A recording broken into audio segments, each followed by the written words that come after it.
سلام به همه داداشای گلم، خوش اومدید به اولین ویدیوی چنل.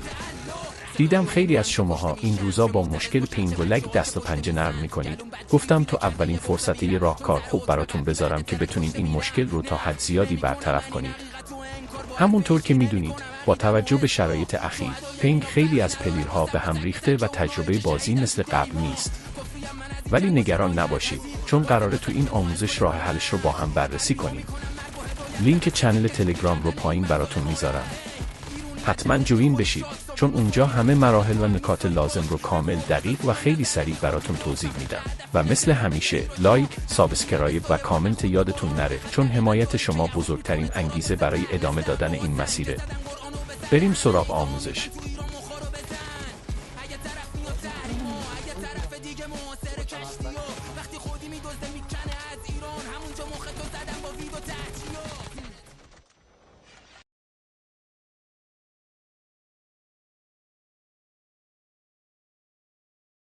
دریا درم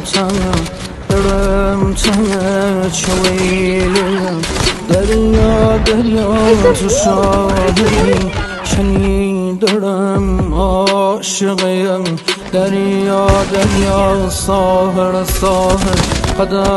قدم مشون تو شنیگنه شمار بدون تو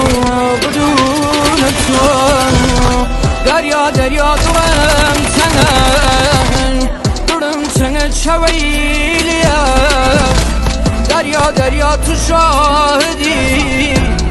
شنیدم عاشقیم دریا ساحر قدم وشون تو شنیگنه ای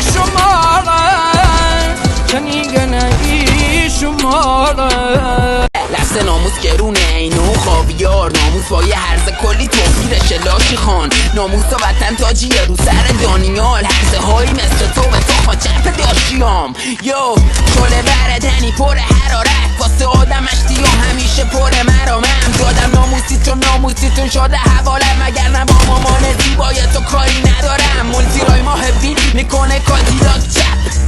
میکشم بیرون بیمالیات کش تو نه ناموسی دونی کدومه نه بی ناموسی وگر نه نمونه یه بارزش احساسی من کرد معنی بی ناموسی برنامه یه عشق ابدی میخوان ناموس تو ببینی یه بچه بزنی یعنی اونلی فنز و فسادی که شده علنی تو دین و ایمونی نمونه توی دل حدی معنی بی ناموسی مساویه بلاین دیت مساویه رفتارت با دخترت تو پرایوت بی ناموسون عامل درد و دراب تو بلانته بی ناموسون پول خونه تونه که یه